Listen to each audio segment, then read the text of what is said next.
Aujourd'hui, tuto remplissage en gel avec une jolie forme stiletto.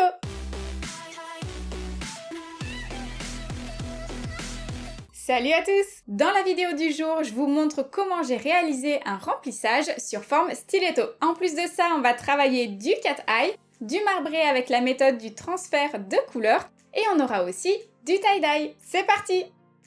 Vous vous souvenez sûrement de cette pose, la vidéo est dispo sur ma chaîne. C'était vraiment ma plus belle pose de l'année. Elle a très bien vieilli malgré qu'elle ait dû la garder 6 semaines. J'ai donc retiré tous les décors avec une pince bien tranchante et la couleur à la ponceuse. Quand j'enlève le vernis, je travaille toujours de haut en bas. Et avec un embout conique pour bien épouser la forme de l'ongle. Mon mouvement est sûr et souple, je n'appuie pas. En fait, c'est la puissance et la vitesse de ma ponceuse qui me permet d'être rapide.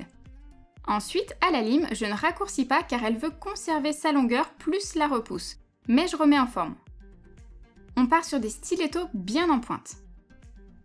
Donc je redresse les arêtes sous l'axe inférieur et j'équilibre les parallèles en respectant l'implantation de l'ongle naturel. Je désépaissis les côtés jusqu'au dôme qui est trop décalé maintenant. Je dégage la membrane de peau morte qui adhère à la plaque grâce à mon embout diamant en forme de flamme. Alors je ne force pas, d'ailleurs un grain doux me suffit. Ça correspond à la bague de couleur rouge. Par contre, la vitesse de ma ponceuse est au moins sur 20 000 RPM. Et quand tout le jupon est retroussé, je peux couper proprement la cuticule avec ma pince en acier et à ressort.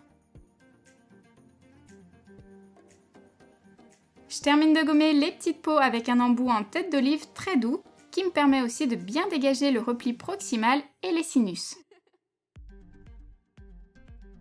Avant toute chose, je dégraisse bien les ongles avec un nail prep. En spray, c'est plus pratique et plus hygiénique aussi. Après ça, j'applique en toute petite touche mon primer Ultra Bond. J'en mets essentiellement sur la zone de repousse et surtout sans toucher la peau ou les sillons avec.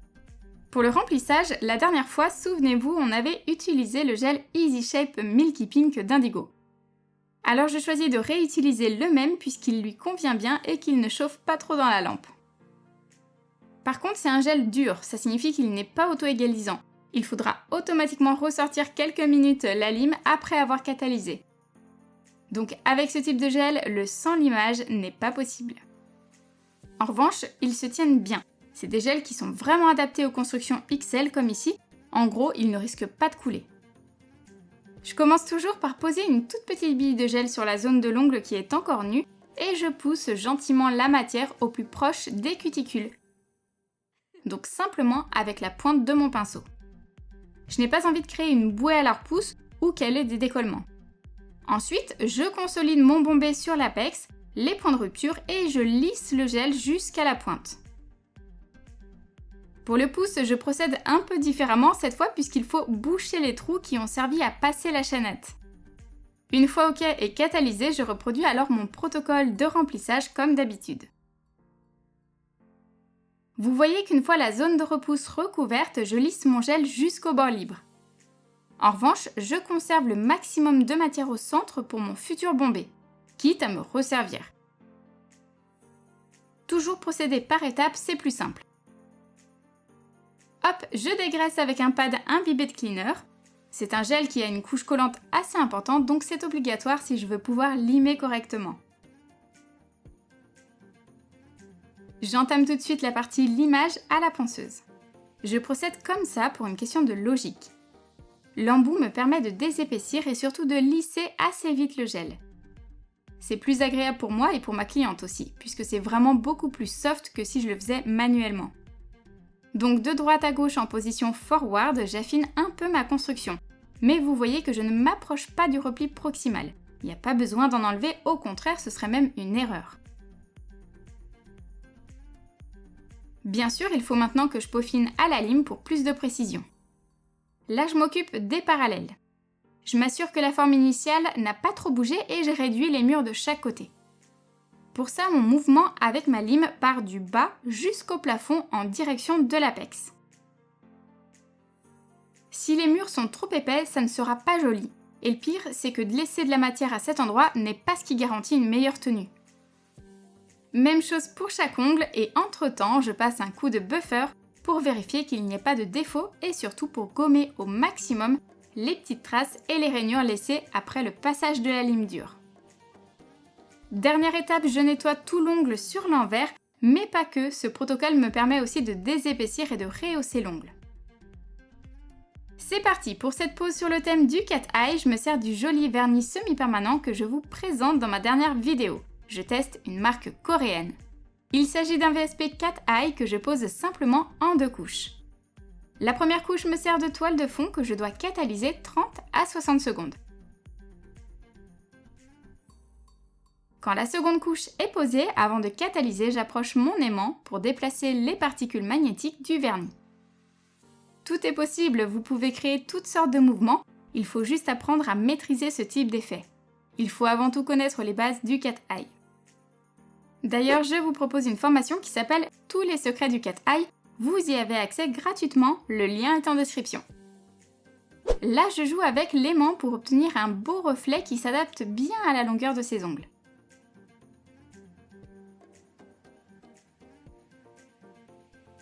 Maintenant, j'ai besoin de ma palette et d'un color gel noir pour dessiner un motif sur les 2 pouces. Pour ce dessin, j'ai un exemple bien précis. Avec la photo d'un tatouage, il s'agit d'une rose en aplat, donc toute noire avec une surface complètement uniforme. Qu'elle soit sans les feuilles par contre. Je vous conseille de dessiner sur une base mate, c'est plus facile. Sur la couche collante, le vernis a tendance à se rétracter, c'est pénible. Pour dessiner la tige, j'ai besoin d'un pinceau fin type liner qui ne doit pas être trop chargé. Je n'écrase pas les poils et ensuite je rajoute les petites épines. Par contre, il ne faut pas traîner parce que ce n'est pas encore passé dans la lampe et le vernis commence déjà à bouger. Ensuite, pour la fleur en aplat, je commence par dessiner tous les contours et je remplis petit à petit avec un autre pinceau cette fois. Il doit être un peu plus court. Une fois que j'ai mon tracé, je rajoute le volume avec le détail des pétales. J'aime bien procéder comme ça parce que si pour X raison j'ai envie d'agrandir le motif, je ne suis pas bloquée. Il suffirait de redessiner les contours. En nail art, mieux vaut toujours avoir une porte de sortie au cas où il y ait besoin d'apporter des modifications. Surtout si c'est un motif que vous ne connaissez pas. Et quand ça commence à prendre forme, j'étoffe un peu la rose pour lui faire gagner en volume. Et bien sûr, quand tout est bien catalysé, je protège complètement avec ma finition sans résidus. Pour l'index, j'applique aussi un VSP Cat Eye, mais d'une autre couleur. Je pose une première couche comme un vernis standard en inclinant mon pinceau de biais pour longer le repli cutané et on catalyse quelques secondes. Une fois la seconde couche posée, c'est à ce moment-là que je peux créer mon reflet de lumière grâce à l'aimant rectangulaire. C'est en le tournant de chaque côté que j'obtiens le mouvement qui me plaît. Mais on n'en reste pas là, on ajoute un peu de fantaisie grâce à un magnifique effet marbré. Alors si vous voulez tout connaître de ma méthode et de ma façon de créer ce mélange sur la palette, pour faire le transfert de couleurs et obtenir cet effet marbré, allez tout de suite voir ma formation gratuite qui s'appelle Marble Pro.